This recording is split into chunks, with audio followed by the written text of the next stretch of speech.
Salam əziz tələbələr. Biz sizlərlə bu gün CSS-də border və paddingləri öyrənəcəyik. Padding anlayışını öyrənəcəyik. Visual Studioya daxil olaq. Burada bir dənə div yaradıram. İçini boş saxlayaq. Bir dənə selektordan çağırmaq üçün class verirəm. Adını qoyaq div1. CSS-də həmin bu divimə dizayn verək. Div1-ə deyirəm Visual Notifies. Height verəcəm 200 piksel. Bir dənə də background color verək. Elə bir rəng verək ki, özümüzdə gözdən görə bilərəm. Məsələsini verək silver. Tamam, buna bir dənə browser üzərindən baxaq. Tamam, divim buradadır. Gördüyüm kimi. Border nədir? Border necə yazılır? Onlar haqqında danışaq. Border divin elementin ümumiyyətlə qırağındakı, kənarındakı haşiyə, yəni xətt nəzərdə tutulur. Ümumiyyətlə bir dənə border verək, sonra isə onun üzərində parametrləri haqqında, vəlilər haqqında danışarıq. Border yazıram. Birinci xəttimin qalınlığını qeyd edəcəm. Məsəl üçün, mən biraz qalın bir xətt qoyacam ki, gözdən görək. Solid black. Bunu ekranda görək, sonra hansı nə işə yarayır, onun haqqında danışacağıq. Və görün kimi elementimin borderi, yəni kənar xətti ekranda görsənir uşaqlar. İndi isə bura yazdıqlarım nədir? Bunlar haqqında danışacağım. Birinci yazdığım borderin vizit uşaqlar qalınlığını göstərir ki, 5 piksel olacaq. Bunu belə qeyd edirəm. Ən axırıncıdan başlayaq. Ən axırıncı yazdığım borderin rəngidir. Color, yəni border, color, black. Onsuz rəngi qeyd eləməsəz də default olaraq border black gəlir. Və ortada yazdığım, yəni border solid, bunu özüm axıra saxladım ki, bunun haqqında çox danışacağıq. Bu borderin style'ıdır. Məsəl üçün, mən solid yazmışam. Hələ ki, bu səhvi slash atıram. Solid tək sadə bir dənə xətt deməkdir. Heç bir dizayn yoxdur. Solid. Gələk buna browser üzərindən baxaq. Yəni, bayaqki vəziyyətin eynisidir. Yəni, bu sətir, bu 3 dənəsini qısaltmalıdır uşaqlar. Birinci yazdığınız borderin vizi, ikinci style'ı, üçüncü isə onun rəngidir. İndi isə gələk borderin başqa style'ları haqqında danışaq. Bunu silirəm. Başlayaq dashetdən. Dashet qırıq-qırıq xəttlərdir uşaqlar. Gördüyünüz kimi bu formada. Dashetdən başqa bizdə burada double'ımız var və datedimiz var. Dated xırda-xırda nöqtələrdən ibarətdir. Bayaq kimi bu da aralı məsafəsidir. Bizə bayaq düz bucaqlar idi. İndi isə xırda nöqtələr, dairələrdən ibarətdir. Bundan başqa double'ımız var. Double isə 2 qoşa xətt deməkdir. Diqqətlə yaxından baxsaz, bayaq borderimin xətti 1 idi. İndi isə 2 dənə qoşa xətt gedir borderimin yanında. Bundan başqa danışaq, bunu da silək. Burada grove var. Grove'u yaxşı görmək üçün borderimin rəngini biraz dəyişək. Bu tonlarda bir rəng verək. Grove fikir verirsinizsə, dizayn biraz dəyişdi. Biraz uzaqlaşdırın, divimi yaxşı görəsiniz. Qıraq kənar xəttlərinə baxsaz, sanki bir çərçivə qırağıdır. Yəni, bir rəsmi çərçivə alırsınız, ramkaya alırsınız. Yəni, Grove'un verəcəyi dizayn bu formada olur. Çərçivə dizaynı. Grove'dan başqa tanıyaq. Burada bunlar heç insetimiz var. Inset tanıyaq. Insetdə, yəni çərçivə qırağına oxşuyur və içəri çökük formadadır. Diqqətlə baxsaq, sanki içəri çökük formadadır. Bir də bunun əksi olan var. O isə outset, sanki çölə doğru qabarıq bir forma alıbdır. Bayaqki isə sanki üstünə basılmışdı, içəriyə doğru çökmüşdü. Bu isə çölə doğru qabarıq bir forma alıbdır. Tamam, indi isə danışaq borderimizin digər xüsusiyyətlərindən. Yəni, borderin style haqqında da bu qədər. Bunların ən qısa versiyası, yazılma forması budur. Necə ki, biz mərcini tək bir mərcin yazırdıq və bütün tərəflərdə, bütün cəhətlərə nəzərə alırdıq. Borderdə o formada uşaqlar. İndi isə tanıyaq border, collapse. Tamam, tapdım, buradadır. Border collapse'ın 2 dənə əsas tanıyacağınız vəlilər var. Bir collapse'dır. Əslində bunu siz table'larda görmüşdünüz. Tellər arasında məsafə qalırdı. Border collapse həmin o tellər arasında məsafəni aradan qaldırırdı və 2 dənə borderi bir-birinə birləşdirirdi. Collapse'ın əksi olaraq separate var. Bu isə əksinə həmin o birləşmiş 2 dənə borderi bir-birindən aralamaq üçün istifadə olunurdu uşaqlar. Bir də border collapse demişkən burada border spacing var. 2 dənə border arasında məsafə deməkdir uşaqlar. Bu border collapse istifadə olunanda ən çox işləyir bu kod. Border collapse istifadə eləməmişsə, bu kod bəzi browserlər üzərində işləmir. Əslində border collapse mən burada göstərə bilməyəcəm. Ən çox table'lar üzərində istifadə olunur demək olar. Və yadınızdadsa table'larda biz bunu demişdik. Həmin vəziyyətdə göstərmişik ki, yəni bu vəziyyətlərdə table'a border collapse verəsiniz və bu iki dənə border arasında olan məsafə aradan qalxacaq demişdik. Tamam, indi isə keçək border radiusumuzu tanıyaq. Border radius nə iş görür? İlk öncə bunu 100% verirəm. Baxın, mənim əslində ölçülərim tam deyil deyə, məsəl üçün bunu da gəlin piksellə verək, 200 piksel. Tam olduqda çevrə alınır. Yəni border radius 100% radiuslaşdırır və 100% olduqda burada bir çevrə alınır uşaqlar. Hətta gəlin bunu 50 eləyək. Bax, 50 yox, 10%. Tamam, tam da yuvarlaqlaşdırmır. Yəni qismən qıraqlardan yumrulaşdırmaya başlayır və get-getə ortaya 100% olduqda tam bir çevrə alınır uşaqlar. Bunu faizlə də vermək olur. Bəzən piksellə də verirlər. Piksellə verdikdə radius daha az olur. Pikseldirsə, bir də bunu SM-lə də verirlər. Santimetrlə məsələn 0,6.sm SM sözünü burada səhv yazdıq. Bəli, bəzən SM-i harada istifadə edirlər? SM digərlərinə piksel və faizə nisbətən biraz səliqəli dizayn verir deyə bəzən SM-dən istifadə olunur. Amma bunlar içində ən çox istifadə olunan border radius üçün faizdən istifadə edirlər uşaqlar. Tamam, border radius haqqımızda bu qədər. İndi isə keçək borderin bəzi xüsusiyyətlərinə. Məsəl üçün, mən sol tərəfimə border dashet vermək istəyirəm. Məsələn, 40-40 nöqtədən ibarət olsun. Amma sağ tərəfində double olsun istəyirəm. İkili xətt olsun və yuxarıda və aşağıda mənim borderim olmasın. Bu necə eləyirlər? Ümumiyyətlə, buradan borderi silirəm. Gəlib deyirəm ki, border left. Sol tərəfim 3 piksel dashet demişdik. Dashet black. Sağ tərəfim isə double demişdik. Border right 3 piksel double demişdik. Double yazaq. Burada şey olsun black. Baxıram. Bəli. Yuxarı aşağı mesela border təyin eləməmişəm deyə yoxdur borderləri. Sol tərəfim və sağ tərəfimdə isə sol eləmişəm. Verdiyim kod dashet black 3 pikseldir. Bəli, gördüyüm kimi bura çıxıbdır. Sağa isə double demişəm 3 piksel border black-nə və o da gördüyüm kimi bura çıxıbdır.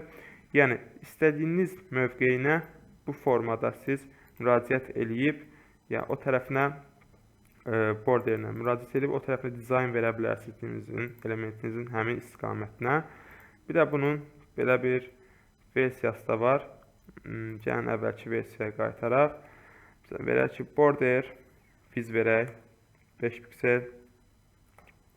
Border color verirəm black və border style verəcəm. Yazıram ki, birinci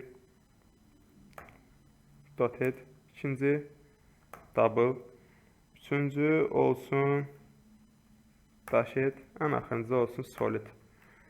Bu nə deməkdir uşaqlar? Yadınızdadsa biz bundan əvvəlki mərcin dərsində demişdik ki, əgər hər bir tərəfin koordinatlarının dərəcələrini belə verdikdə, məsəl üçün 4 cəhətdə belə vermək istəyirəmsə, yuxarı, aşağı, sağ, sol istiqamətli edir. Yuxarı, bəli, xırdaqda nöqtəni var. Sağ, double demişəm. 2 dənə qoşu xəttim var. Aşağı dashet demişəm. Qırıq-qırıq xəttlər olmalıdır, olub. Sağ tərəfimə isə solid demişəm. Sol tərəfimi bağışlayın. Sol tərəfimə solid demişəm. Bəli, sol tərəfində gördüyüm kimi tək bir düz xətdir. Bəs mərcində öyrənmişdik ki, axırıncı koordinatı silsəm, sol tərəfi, daha doğrusu axırıncı vəlini silsəm, sol tərəf öz kodunu hardan götürəcək? Öz cütuna uyğun. Yuxarı, sağ, aşağı, sol yoxdur, sola uyğun sağdır deyə gəlib sağın double'ını götürür və o da double şəklində bir dizayn alır uşaqlar. Tamam, borderlər haqqında bu qədər uşaqlar. Yəni borderin sadə verilmə üsulları haqqında daha doğrusu bu qədər. İndi isə biz sizlərlə standart bir dənə border verək və biraz onun üzərində başqa dizaynlar verməyə çalışaq. 10 piksel solid black'imizi verək. Bəli, bu formada. Biraz uzaqlaşdırıram. Hətta istəyirsə biraz bizini artıraq. 400 piksel eləyək. Tamam. Bu formada bir borderimiz var. Hətta 10 azdır, 15 eləyirəm. Tamam. İndi isə sizlərlə border image haqqında danışacağıq. Borderin içərisinə image necə yerləşdirilir və necə dizayn verilir, bunun haqqında danışacağıq. Keçək kodumuza, gələm CSS tərəfimizə. Border verdikdən sonra border image slice'ı var, vizi var, source'u var gördüyünüz kimi. Birinci source'dan başlayırıq. URL hesabımızı açaq. Siz şəkil URL-imizə şəklimizin adresini yerləşdirək. HTML-də şəkili image içində SC source atributun içində yerləşdirirdiniz. Amma CSS-də yerləşdirdiyinizdə background-ı birazdan istədikdən sonra görərsiniz ki, background image-də yerləşdirən zaman URL-in içərisində yazırsınız adresi. Burada da ki, həmin şəkildə border image-ini URL-in içində yazırsınız. Gələk buradan copy image adres eləyək. Bunlar 2 dənədir. Bunları da bağlayaq. Tamam. Keçirəm koduma. URL-in içinə götürdüyüm adresi atıram. Biraz bunu da bağlayaq. Səhvə tam açılsın. Tamam. Gördüyünüz kimi adresimiz biraz uzun oldu. Amma gəldi bura, düşdü. Tamam. Keçək indi border image-in geopropertilərinə.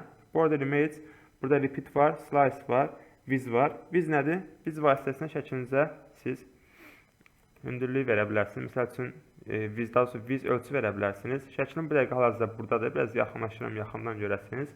Çünki biraz ölçüləri balacadır. 20 piksel vermişəm vizini. 20-dən 100 eləsəm, şəklin avtomatik olaraq ölçüləri böyüyür və bir-birlərinə yaxınlaşmaya başlayırlar. Standart olaraq 20-30 saxlasaz, dizayn baxımından daha yaxşı bir görüntü alarsınız. Çox da problem olmaz. Tamam, keçək digər border image. Burada slice və repeat daha çox bizə lazım olacaq. Repeat onun təkrarlamasını göstərir. Bura hələ ki repeat yazıram. Nə demək olduğunu birazdan göstərəcəm. Border image nə yazdım? Border image slice lazımdır. Bəs slice gəldi. Slice'ın içində yazaq ki, məsəl üçün 35%. Bu neçə dənə dilimlənməyi bölməni istəyirsən. Yəni bunun faizini artdıqca dilimlərin sayı artır. Bəli. 35% yazmışam. Yəni bunun sayını da ifadə edə bilərsiniz. Problem deyil. Yəni bunların sayı burada yəni o qədər də hesablanır. Sən bunu artırdıqda ya da azaldaq məsəl üçün 25% edirəm. Yuxarıda şəkillərin, yəni yuxarı deyəndə daha sonra border üzərində şəkillərin sayı gördüyünüz kimi azalır. 15 eləsəm 1 yox, 15. Browser proqram baqa düşdü. Aha. Yəni azaltdıqca şəkillərinizin sayı azalır. Standart olaraq 25 qoyaq, 25 üzərindən işləyək və sizə göstərək. Tamam, belə. Ya da ki 35 üzərindən göstərək ki, repeat-lə round fərqində deyək. Bu belə bizdə danışdıq, source-da danışdıq, qaldı background image repeat haqqında danışmaq. Yəni round-a keçirək. İlk öncə round haqqında danışaq. Tamam. Gördüyünüz kimi şəkillər yuxarıda düzlənməyə başlayıbdır. Ya da istəyirsə birinci repeat-dən başlayaq. Repeat verim. Bunu da eləyək. 37%. Tamam. Gəlirəm axıra. Burada ya bu axır, ya da ki bu sətrin axırı. Şəkillərim hamısı belə və belə olmalıdır. Mən bura vermişəm repeat. Şəklin yarısı gəlir, ancaq digər yarısı düşmür uşaqlar. Repeat nə edir? Biraz ekranı dal qaytarım. Bu sətr üzərində şəkilləri ata-ata gedir. Əgər şəklin ölçüsü bura sığışmağa çatmırsa, harası düşdü. Qalan digər yarısını kəsib götürür. Amma round-da isə belə deyil. Round nə edir? Round yazıram, baxın. Şəklin ölçüsü bura tam yerləşir. Burada tam yerləşir, burada tam yerləşir. Round'un gördüyü iş isə budur ki, şəkilləri bura yerləşdirə gedir. Əgər ölçü bura çatmadıqda, yenidən başa qayıdıb bütün şəkillərin ölçüsünü hamısı bura yerləşəcək qədər hesablayır uşaqlar. Yəni roundla repeat-in fərqi bundan ibarətdir. Tamam, bunu da danışdıq. Bir də bunun digər space haqqında danışaq. Space göstərək. Biraz bunu da balacalaşdıraq. Space avtomatik sizin verdiyiniz borderlər arasında məsafə verir. Mənim şəklimin ölçüsü biraz balaca deyə belə bir görünüş aldım. Yəni space sizin verdiyiniz borderlər arasında məsafə verir. Gəlin isə bunu bir dənə rəqəmlə görə ifadə edə biləcəyik. Ölçüsü balaca deyə çətin. 200 yox. Məsəl üçün eləyək 350. 350 də belədirsə 650 yəqin ki istədiyimiz bir ölçüdür. Tamam, 650. Buraya indi space versəm, baxa görə nə qədər olur. Xeyr, şəklimin ölçüsü pisdir deyə, yəni biraz balaca deyə baxımdan problemdir. Amma space gördüyünüz kimi onlar arasında qaytarın, baxın, məsafə verir. Bunu eləyək, təzədən space-ə qaytaraq. Həmin border üçün yerləşən şəkillər arasında bu tip məsafələr buraxır. Space. Tamam, indi isə keçək, yuxarıdan nə haqqında danışaq. Bunu da faizə gətirək. 28% məsəl üçün. Bir də burada qaldı stretch. Stretch haqqında danışmamışıq. Stretch verdiyiniz bir şəkli belə tutub yayır uşaqlar. Border boyunca sanki tutub şəkli çəkirlər. Border boyunca belə yayırlar. Border image əslində qrafik dizaynerlərin işidir. Yəni onlar tərəfindən hazırlanır. Əslində amma siz bunu bilərək də border image yerləşdirməyi bilərək də bunun vasitəsilə də borderinizə yaxşı bir şəkil yerləşdirib dizayn verə bilərsiniz. Amma burada əsas şəklin ölçüsü və borderin ölçüsünü düzgün seçməkdir. Tamam, bu haqda bu qədər. İndi isə keçək paddinglərimiz haqqında biraz danışaq. Borderimizi də silək. Elə qalsın. Tamam. Gəlin bura. Border radiusumuza baxaq bir dənə. Demişdik ki 50% versəm. Gəlin bunun içinə bir dənə yazı yazım. Bunu da fazlalaşdırım. Bəli, borderə mən 50% verdim radiusunu.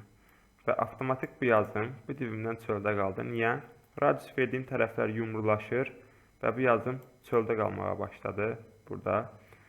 Bunun üçün artıq padding anlayışı ortaya çıxır ki, bu yazı padding verib mərkəzə gətirək. Mən hətta paddingi göstərəndə bundan da istifadə eləməyəcəm. Yəni bu yazı üzərində, yazı üzərində gəlin biz paddingimizi öyrənməyə çalışaq. Padding yazıram 100 piksel. Avtomatik yazım yuxarıdan və soldan 100 piksel məsafə götürdü. Əslində sağdan və aşağıdan götürdü. Amma yuxarıdan və soldan götürdüyünü görə bilirsiniz. Sağ və aşağıda element olmadığı üçün siz o məsafəni görə bilmirsiniz. İndi mərcinlə paddingin fərqi nədir? Burada o tam aydın olur. Mərcin elementə çöldən bir digər elementdən ayırmaq üçün istifadə olunan məsafə idi. Amma padding həmin elementə verdikdə elementin içərisinə verdiyi məsafədir. Məsələn, mən buna 100 verdim. Bu içindəki elementi, məsəl üçün bu yazını deyək, məzmunu deyək, 100 piksel yuxarıdan aşağı sıxdı, 100 piksel də soldan sağa doğru sıxdı. Yəni padding bu işi görür. Elementə padding verdikdə o ölçü onun içinə doğru təsir edir uşaqlar. Paddingi də mərcin kimi müxtəlif cəhətlərlə də verə bilərsiniz. Məsəl üçün 10 piksel, 20 piksel, 30 piksel yazsaz, gəlin bunu da eləyək, 5 piksel. Yuxarıdan sağdan, aşağıdan və soldan kimi dəyərləndirir. Yuxarıdan 5, sağdan 10, aşağıdan 20, soldan da 30. Yəni bu formada. Paddingin bir də gəlin nəyini göstərək. Box size border box'u göstərək. Ən çox istifadə olunanlardandır. Padding, məsəl üçün verirəm 20 piksel. Tamam, görürəm ki 200 verim, tamam olsun, 200 fərqi yoxdur. Və divimin ölçüsü artdı. Bir dənə paddingsiz vəziyyətə baxın. Belə. Bir də paddingli vəziyyətə baxın. Ölçü böyüyür. Avtomatik mən buna yuxarıdan 200 verdikdə bu elementi də içəridə 200'lük bir yer ayrılır deyə bunun aşağı sıxılır və avtomatik elementimin hansı tərəfdən verilmişəmsə onun əksi istiqaməti o ölçüsü o qədər artır. Yuxarıdan sıxıram, avtomatik içəri atır deyə buradan da uzanır. Buradan bu tərəfə sıxıram, buradan bu tərəfdə uzanır. Bəs bunun üçün nə etmək lazımdır? Box sizing border box. Bu nə iş görür? Box sizing border box verilmiş bir ölçünün, paddingin yalnız borderə görə nəzərə alınmasıdır. Yəni border və elementin öz vizinə görə nəzərə alınır. Verilmiş bir ölçü padding, nə qədər versəniz də verin, bu elementdən çölə çıxmır. Padding haqqında da bu qədər. Yəni padding və mərcinin sintaks cəhətdən yazılışları birə-bir eynidir. Sadəcə mərcin çöldən olan məsafədir, padding isə elementin içinə verdiyi məsafədir. Borderlərimiz haqqında da danışdıq. Bugünkü dərsimizdə bu qədər.